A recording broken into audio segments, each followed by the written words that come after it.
Greetings, 12s, Eagles fans. It's time for a crossover Thursday special here. We've got a big Monday night football game coming up between the Seahawks and the Eagles. I'm Corbin Smith, host of the Locked On Seahawks podcast. Glad to be teaming up once again with Louis DiBiase of Locked On Eagles. And we're going to be breaking down this primetime contest. Both teams entering this contest with multi-game losing streaks. So I'm sure that's going to be a major storyline that we're going to be talking about here on today's crossover, which is brought your way by PrizePicks, the easiest and most exciting way to play daily fantasy sports. Go to prizepicks.com/LockedOnNFL and use the code all lowercase LockedOnNFL for a first deposit match up to $100.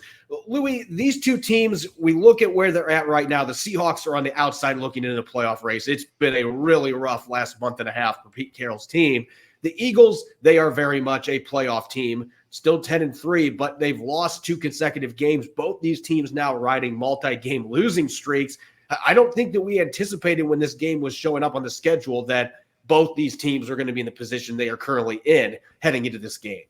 No, I completely agree. I think both just a month ago were pretty comfortable. The Eagles were the 1 seed, and they had a nice cushion at 10-1, and the Seattle Seahawks were in a pretty comfortable spot in the wild card, and now the Seahawks are on the outside looking in, as you mentioned. The Eagles have dropped to the 5 seed because the San Francisco 49ers jumped them for the 1 seed, and Dallas jumped them for the first place in the NFC East. So yeah, this is a very important game for different reasons for both teams. I did not expect both to be struggling at this point the way they are. It's a get-right game for one of them. The Eagles have not beaten Seattle, it feels like, in, I think, a decade, though. So anytime they play the Seahawks, Eagles fans kind of get on edge. But hopefully, the Birds can get back on top. Which one, though, we'll find out. Yeah, this has been the one team that Pete Carroll has not lost a game to in the NFC. He is 7-0 against the Eagles, including a playoff win. Now, a number of those games have been one-score games. They've been close contests, but it hasn't mattered who's been on the sidelines. Pete Carroll has had a lot of success against the Eagles. This is going to really test that, though, because it has been a rough stretch for Pete Carroll's team. There's now talk about whether or not he's lost the locker room. Are the players buying in? Are there enough leaders in the locker room? You know the type of noise that comes out when teams are riding long losing streaks. And this is the first time in Carroll's entire tenure that they have lost 4 consecutive games. They're hoping not to extend it to 5. But looking at the Eagles with those 2 losses they've had to the 49ers and the Cowboys the last couple of weeks that have dropped them into the wild card spot instead of being in contention for that number 1 position in the NFC. What has gone wrong the last couple of weeks for this team on offense and defense? Yeah, I think it's a different panic level than Seattle's, a different situation. They are not losing the locker room. I don't think suddenly they're a wild card team or on the brink of missing the playoffs. It's definitely a different situation.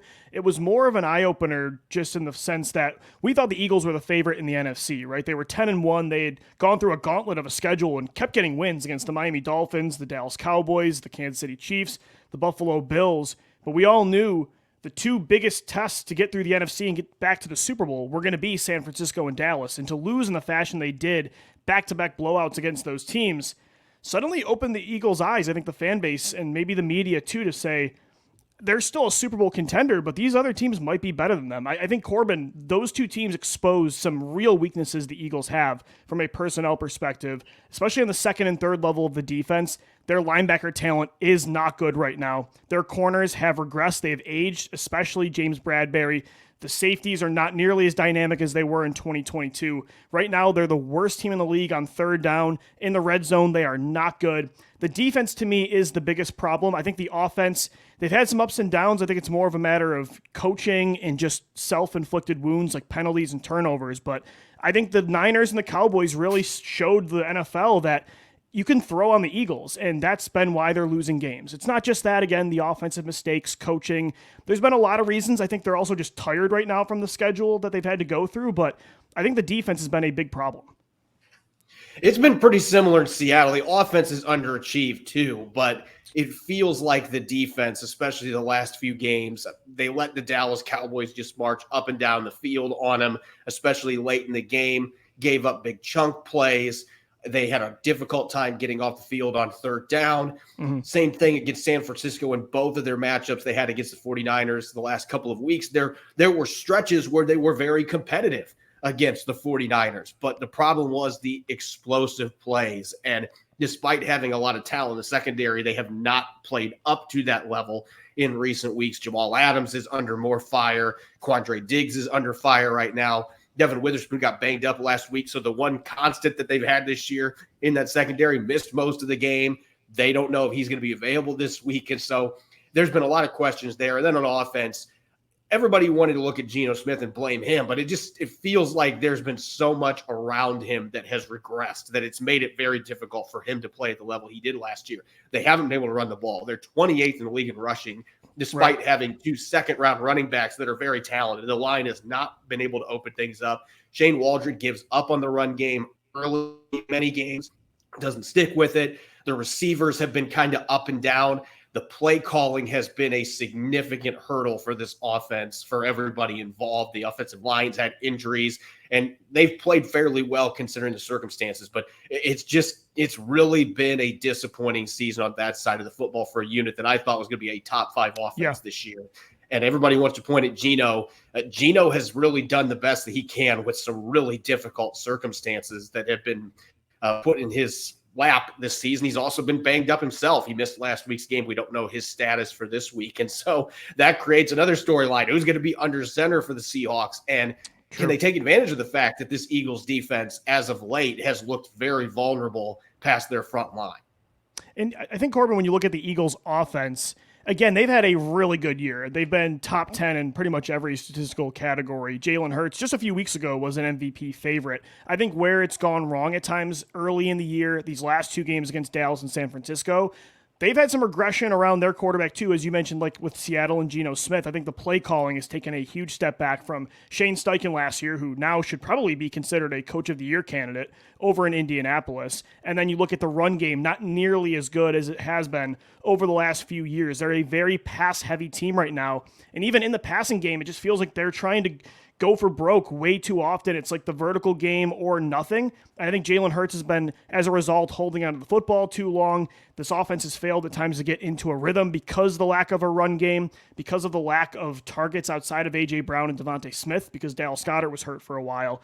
And also, Jalen Hurts has not been healthy for the majority of the year. That bone bruise on his leg has really limited his ability to run the football himself, and that was something that killed defenses last year. So the Eagles' offense still one of the most talented in football. They've been very good this year.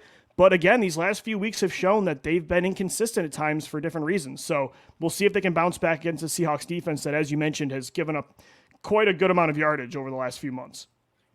At least your team has the excuse that they changed coordinators because that's fair. One of them went to coach a team as a head coach. Yeah. The Seahawks don't have that excuse. They got the same guys on the sideline calling plays, and they've regressed on both sides of the football. They're hoping to buck that trend in this game against a team that they have had a ton of success with in the Pete Carroll era. This is going to really test that, though, with the way this football team has been playing as of late. We're going to get to the key matchups to watch in this Monday night game coming up next year on our crossover edition of Locked On Seahawks and Locked On Eagles. Now a word from our sponsor, BetterHelp. Life can be full of twists and turns and throw a few wrenches at you at unexpected times, so it's important to lead yourself through it all and put a focus on your mental health. BetterHelp Online Therapy will assess your needs and can match you with your own licensed professional therapist in less than 48 hours. Therapy worked wonders for me when I was struggling to deal with family-related health issues, but don't just take my word for it. Having someone in your corner to guide you when you're struggling to navigate obstacles can be invaluable. It's not a crisis line. It's not self-help. It's professional therapy done securely online and available to people worldwide. With therapy, it can take a few tries to find the right fit for you. BetterHelp is a great way to invest in yourself, and BetterHelp has a special offer for our listeners. Get 10% off your first month at BetterHelp.com/lockedon. That's 10% off your first month of online therapy at BetterHelp.com/lockedon. You're listening to Crossover Thursday here on the Locked On Podcast Network, Locked On Seahawks, Locked On Eagles. I'm Corbin Smith, host of the Locked On Seahawks podcast. I'm glad to be teaming up with Louis DiBiase of Locked On Eagles for today's crossover. Make sure to check out, we've got a 24/7 streaming channel here on Locked On, the first ever national sports 24/7 streaming channel covering the top sports stories of the day with local experts of Locked On, plus our national shows covering every league. Go to Locked On Sports today on YouTube and subscribe to the first ever national sports 24/7 streaming channel. Let's get to the matchups here. We've got the struggling Seahawks against the struggling Eagles. We got two teams riding multi-game losing streak. They're in much different positions, as we discussed earlier. The Seahawks truly are in desperation mode. They probably need to win out to get into the postseason. So this is truly a must win. The Eagles, they're still trying to get that number one seed. They're going to be in the postseason. The question is, are they a wild card? Are they a division title winner? Are they that number one seed that gets the only bye in the conference? And these teams have not played for several years. So there's plenty of new players in this matchup. But there's also going to be some battles on the outside that we saw a few years back in the last game that these teams played against each other in the regular season in 2020. Louis, what matchup are you watching when the Eagles are on offense going up against the Seahawks defense that, quite frankly, has been, I think underachieving is understating what they have played like the last few weeks? Yeah, if Devin Witherspoon is healthy, and of course we know that stat is still up in the air, that's the matchup I'm most excited for, just because I was a big fan of Witherspoon at college. Same with Tariq Woolen as well. That's one of the better cornerback duos, young cornerback duos in the entire NFL. And of course we know the Eagles have two studs at wide receiver in A.J. Brown and Devontae Smith. So that's the one that I would say is the most exciting, but the one that I think is the most important is the Eagles offensive line against that front seven of Seattle, because I think they really need to do a better job of protecting Jalen Hurts lately. Normally, the Eagles have the best offensive line in football. That's not been the case the last few weeks, especially on the ground. They have to get that run game going, balance this attack, and stop putting so much pressure on Jalen Hurts' shoulders. So I'm excited about the passing attack, the Smith-Brown versus Woolen and Witherspoon battle. But for me, the more important one is that trench battle on offense. And I'm specifically looking in the interior because Jason Kelce, to me, is a first ballot Hall of Famer. I think he's one of the best centers that we've ever seen play the game. I like the two young guards, particularly Dickerson was a guy that I liked a lot coming out of college, has had some knee issues, but he's been really good in the NFL since he's come back from that latest ACL tear. I think there's a lot of talent in that group. But I think Seattle's interior defensive line has been much better than anybody thought they were going to be. You look at the rushing stats that have been put up against this team lately, and you're going to say, oh, man, that defensive line's a problem. They've had issues defending the run off the edge, but in the interior, you take out one 20-yard run that the 49ers had last weekend, they could not move the ball at all running between the tackles. That was one thing that worked out for the Seahawks. Jared Reed's played really well. Leonard Williams, a player the Eagles know extremely well from all those years with the Giants. He has been an excellent pickup. It hasn't shown up on the win-loss record, but he has been really good.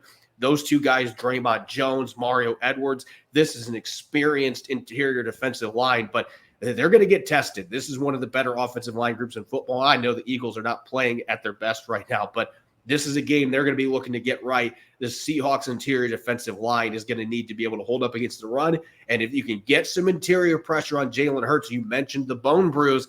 He just has not been as effective when he's been pushed out of the pocket this year. Normally, I would say that's not a great strategy to get him outside, but I think right now, if you can get him moving out of the pocket, I think it sets up well, especially with the struggles he's had throwing the football in those situations. Yeah. I completely agree. I think, honestly, Jalen Hurts has been very good, if not elite, inside the pocket this year. Corbin, unfortunately, he's still mobile. Like, he is still moving the chains pretty consistently, but it's just not to the explosive level of last year. You're seeing he's just not making defenders miss as much on the second and third level. You're not seeing the chunk yardage of the 15-plus yard runs like you did last year. If it's 3rd and 6, he can pick up that first down, but you're not really seeing him get more than that right now, and I think that is a direct result of the bruise. Flipping the script, when the Eagles are on defense, you mentioned all the struggles they've had. Again, it seems very similar to Seattle. Not quite 100% a carbon copy, but a lot of the same issues for the Eagles on defense the last few weeks. The Seahawks have been battling during this 4-game losing streak. What matchup are you going to be watching most closely from a defensive standpoint for the Eagles going into this primetime contest? Yeah, and I think the status of Geno Smith is going to be really big because if he does play, I'm very concerned about that Seahawks passing attack. The Eagles have struggled a lot this year defending elite weapons, especially, and this sounds obvious, but when a team has 3+ legitimate pass catchers like the Seahawks do, DK Metcalf, Tyler Lockett, JSN, that is something the Eagles they do not have enough personnel to match up with that. I mean, most teams don't, but you would think they do with Darius Slay, James Bradbury, Kevin Byard, Reed Blankenship.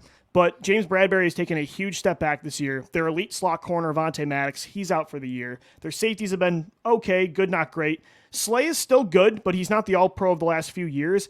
I think the San Francisco 49ers showed, like, when you have 3+ guys, you can really overwhelm this defense, especially over the middle of the field. They have not been good defending the middle. So I'm hoping Geno Smith, for the Eagles' sake, he does not play and you get that pass rush to pin their ears back and go get Drew Lock. Because if he has time, I don't know, this secondary, they have not been able to hold on like they did last year. They've had some ups and downs. Like, they have had some good games this year, especially I'm pinpointing the Miami and LA games, but overall, the secondary has been a problem like it used to be. So that's the big matchup, is can they limit that big three in Seattle?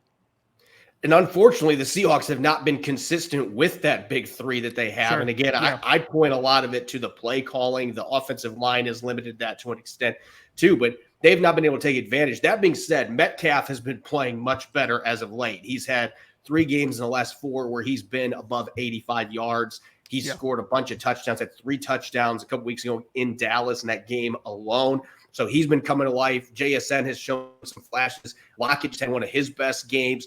But I'm going to point out, and I've been saying this so much that I know our listeners, it's driving them mad just as much as it's driving me mad, because Seattle's got 3 really good tight ends, and yet they choose not to use them most of the time. I look at this game, the Eagles' linebacking core.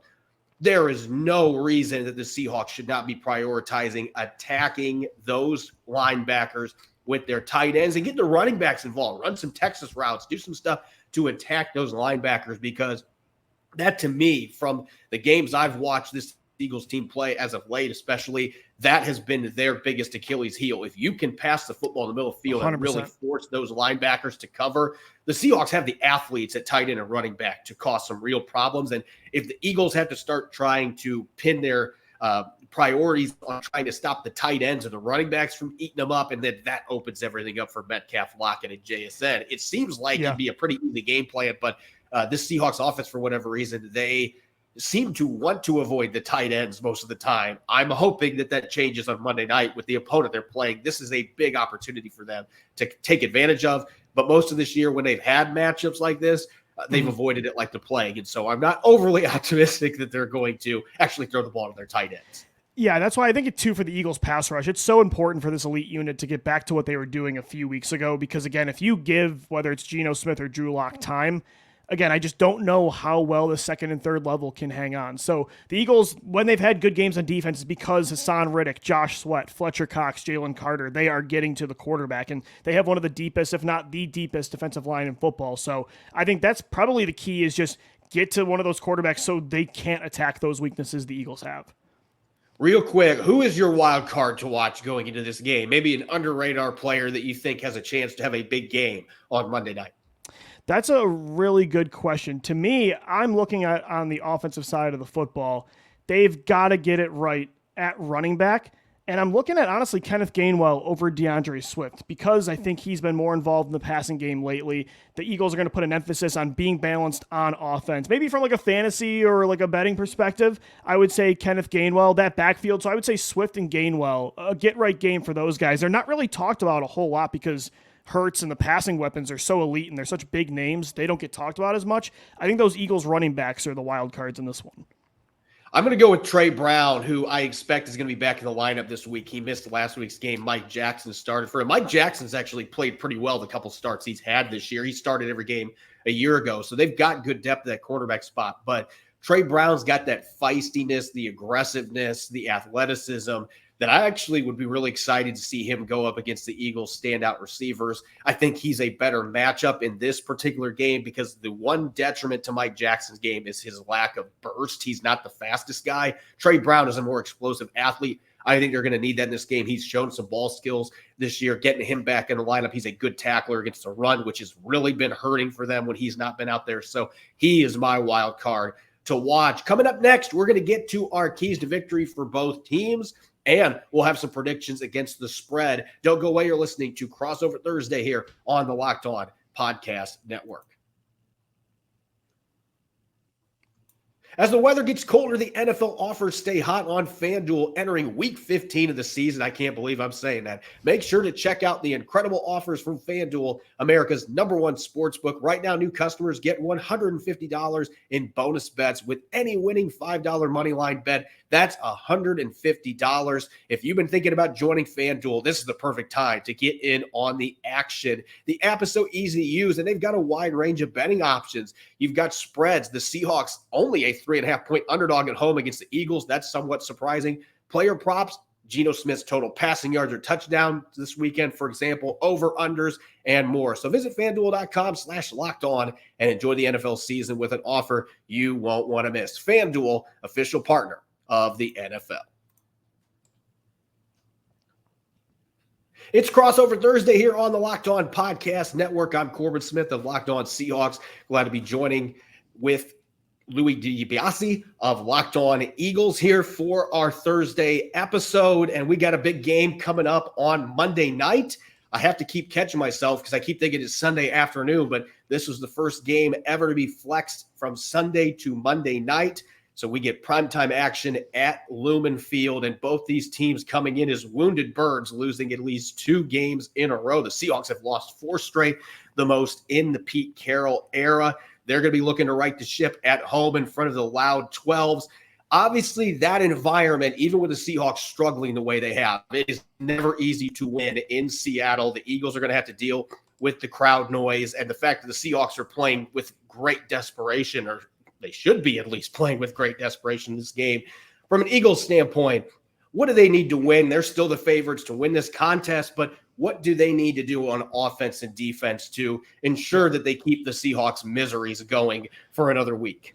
Yeah, I don't know if, again, the problems they have, the weaknesses are going to get fixed in 2023. So to me, it's not, suddenly the secondary needs to look elite. The linebackers need to have this huge game. I'm not expecting that. They need to get back to who they were when they were 10-1. Their elite players were elite. They have an elite offensive and defensive line. They have one of the best quarterbacks in the league. They have one of the best groups of weapons in the league. And those players have not stepped up in these huge matchups against Dallas and San Francisco. So to me, it sounds obvious, but just the strengths of your team need to get back to being just that, strengths. The elite trenches, they need to be good on the offensive and defensive line. They need to be more mistake-free. Penalties, turnovers have been killing drives on offense. They've been moving the ball.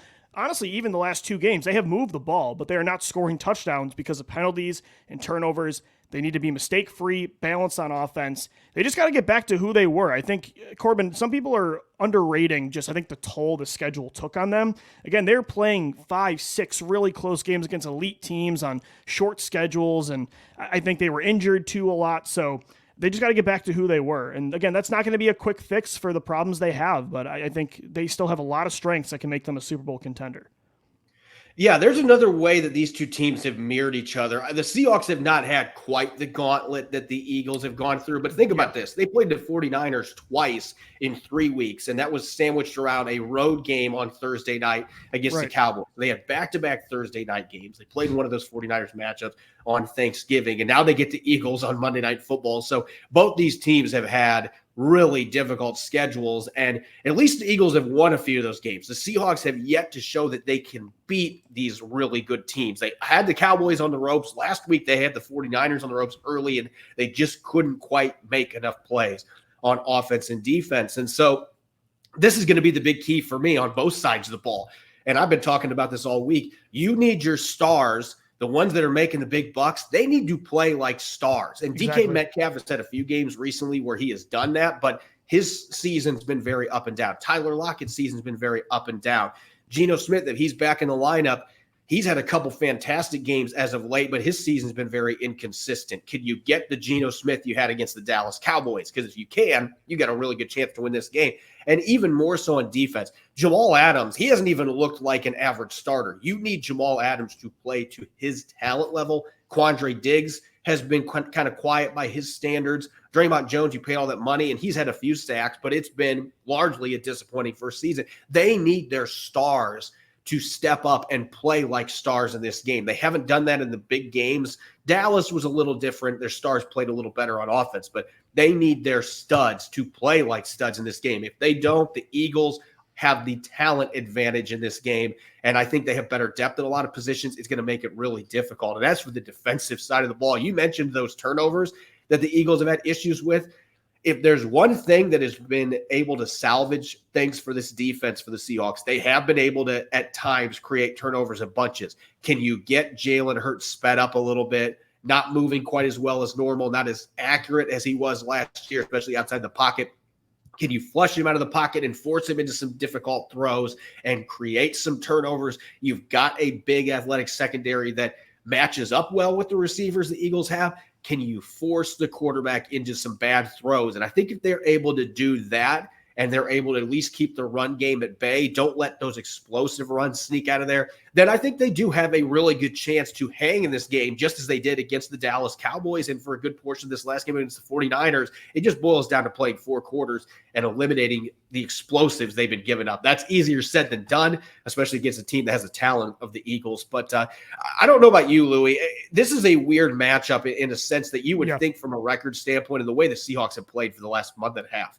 You would think that this game is going to be leaning heavily towards the Eagles. And if you would ask me 2 weeks ago, I would have agreed with that. But I actually think this game, I would be surprised if it is not a nail biter at this point, because the Seahawks are desperate. I do think they've been playing better the last couple of weeks. It hasn't translated into wins, but they showed against the Cowboys they can play against really good football teams and compete. They just haven't been able to finish. So I don't know where you stand on this. It's a 3.5-point spread, but I expect that there's a really good chance that it could fall in that 3.5-point spread range with these two teams that I think right now are more evenly matched than maybe the record difference shows.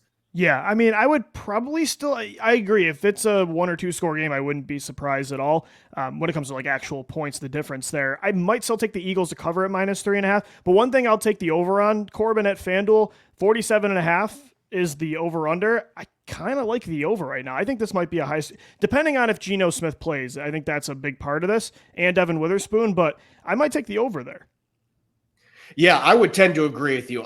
Now, the weather is something we've got to consider. Now, that's a good point. I'm looking at that I've seen right now, it doesn't look like there's rain on Monday night. So that'd be a first for the really Eagles, improves the chances that the offenses are going to be slinging the ball over the place. That's a good point. But I expect that there's going to be plenty of emphasis on the run game. And that 3.5 points, I don't know that I would go with that. I think this is probably a 6-7 point game. I think it's going to be really close. The Seahawks playing at home, I think, is going to help them.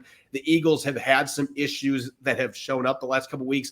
If the Seahawks actually game plan to attack those issues, I think that they can make this a very competitive game. That is a big if with the way things have gone this year, but this is truly a desperation game for the Seahawks. And the Eagles, they're going to be playing with some desperation too, because they've still got that number 1 seed in the division title that they're trying to win. So I'm expecting that this is going to be a thrilling contest at Lumen Field and should be a really good primetime matchup, which is why they slid it into that Monday night game and made sure the Patriots were not playing on Monday night with what we've seen from them this year. As always, you can follow me on Threads at Corbin Smith NFL. You can follow Louie on X at DiBiase LOE. Make sure to subscribe to Locked On Seahawks and Locked On Eagles on YouTube and wherever you listen to your podcast, so you don't miss a single episode. We'll have a post-game Locked On Seahawks coming up a few hours after the final kickoff, final play in Seattle on Monday night. Make sure you're listening in. Subscribe to both of our podcasts. Thanks for listening and enjoy the game on Monday night. Go Hawks and go Eagles.